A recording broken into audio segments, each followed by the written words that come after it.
Remember when you turned on the TV and there was no signal?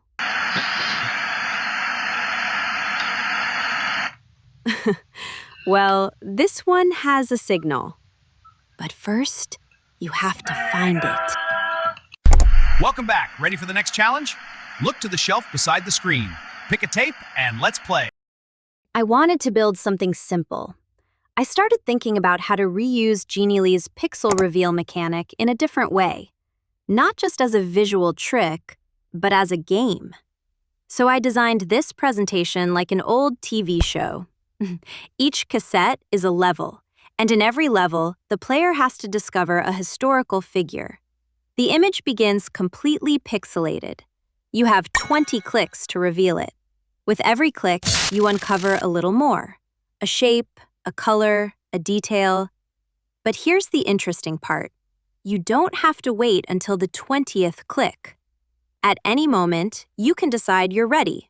If you're right, you move on. If you're wrong, you keep revealing. And suddenly, what looks like a presentation feels like a game. All right, now that we've explained the mechanics, why don't we actually try it?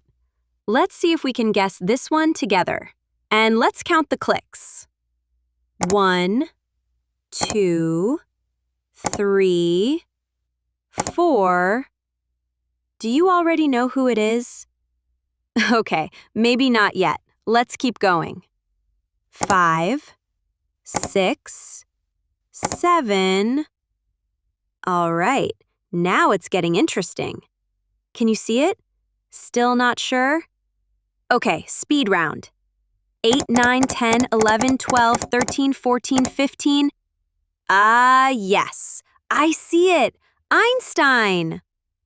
That moment right there, that little spark when the image finally makes sense, that's the fun part. And the best thing is, this can be adapted to almost any educational activity. History, science, art, literature, languages. You're not just showing information. You're building anticipation. You're creating a decision point. And suddenly, learning feels less like a slide and more like a challenge.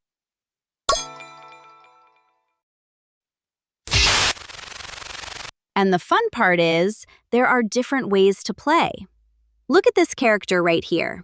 We all know this one. Honestly, just by carefully observing the pixel color palette, I'd say almost anyone could guess it, right? Let me give you a hint. This historical figure is famous for his incredible strategic ability and his modest height. See? It's not just about clicking. The clicks reveal the image, yes, but you can also add hints, clues, context, little narrative nudges that guide the player. So even before the image is fully revealed, your brain starts connecting the dots. Strategy, Europe, military genius, short stature, and yes, of course, it's Napoleon. And that's what makes this powerful. Because you're not just uncovering pixels, you're activating prior knowledge. You're encouraging deduction. You're turning observation into participation. And that can be adapted to almost any subject. You're not just presenting content.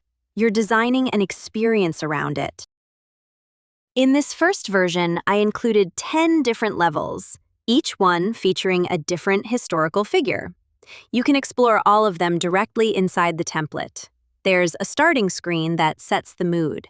The TV turns on, the static appears, the show begins, and at the end, there's a celebration screen, an audience applauding, a sense of completion.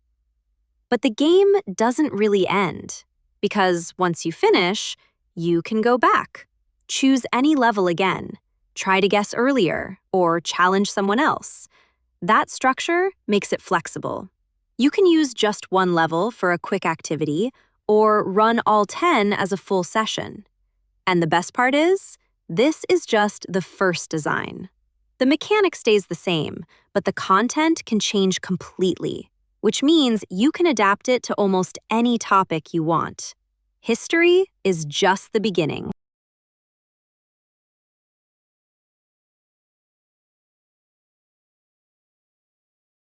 All right, now let's talk about how to build something like this in Genially.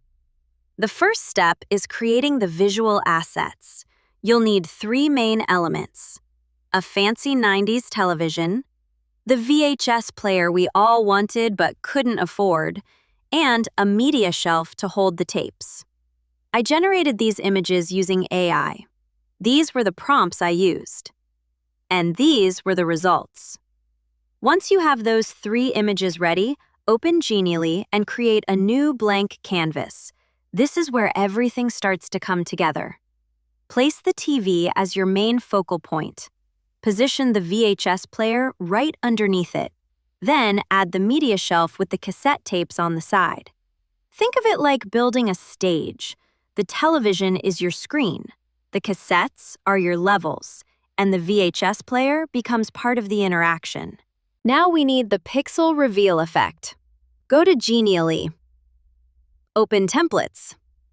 Then head to the Resource Lab. Search for Pixels. You'll find the pixel widget there. Copy the widget. Then paste it into your project. Place it inside the TV screen area. Make sure you position it behind the screen frame layer. You'll notice something right away. Because the TV frame layer sits on top, it blocks interaction with the pixel widget underneath. You won't be able to click it. And if you can't click it, the game doesn't work. So here's the trick. Instead of keeping the television frame as one single image, we're going to cut the screen area out. Split the TV frame into separate parts. Divide it into 4 sections around the screen: top, bottom, left, and right. Now place those 4 frame pieces above everything else, but leave the center open. This way, the pixel widget is fully exposed in the middle. Visually, it still looks like it's inside the TV, but technically, it's no longer blocked. Now you can click the widget freely, and the illusion stays intact. This small adjustment makes all the difference, because now the television isn't just a background image, it becomes a functional interface. To give it that authentic 90s television feel, I added 4 extra visual assets: a screen reflection overlay, a subtle shadow created in Canva, a short interference GIF, and a looping static noise layer. All of these sit on top of the pixel widget. They create texture, depth, imperfection, and that nostalgic analog vibe. But here's the important part. If you just place them on top, they will block the clicks. So we need a workaround.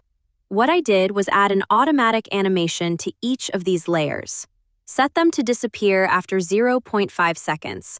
That way, when the level loads, you briefly see the interference, the reflection, the noise. It feels like a real TV turning on. But half a second later, they fade out, and the pixel widget becomes fully clickable again. Visually rich, technically functional. That balance is everything.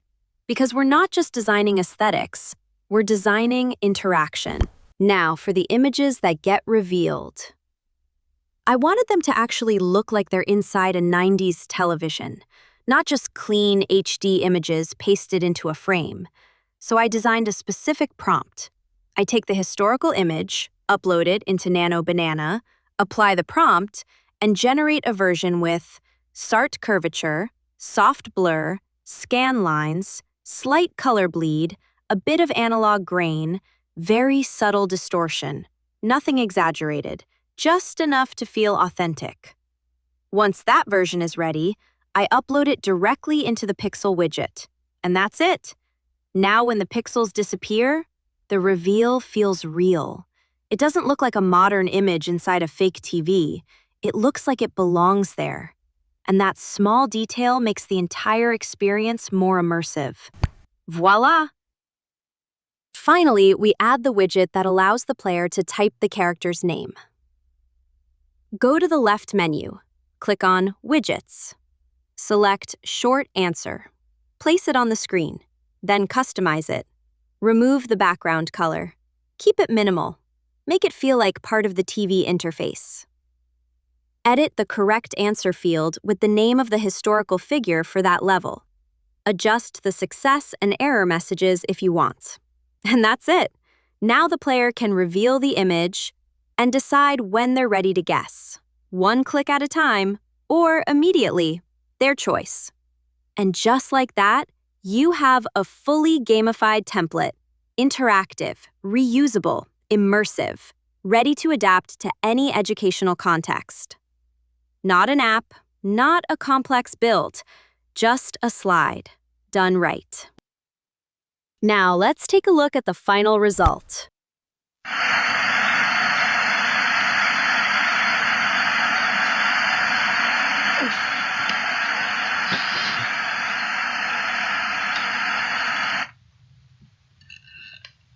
You've got the TV, the VHS player, the shelf full of levels, Welcome back. Ready for the next challenge? Look to the shelf beside the screen. the pixel reveal mechanic, the guessing system, the CRT effect, all working together. Simple idea, strong execution, and fully customizable. Before you go, tell me in the comments, what kind of interaction would you like to see in the next video? More game mechanics? More AI integration? Something completely different? I read everything. And if this helped you, inspired you, or gave you a new idea, don't forget to subscribe. There's a lot more coming. See you in the next one. Ciao!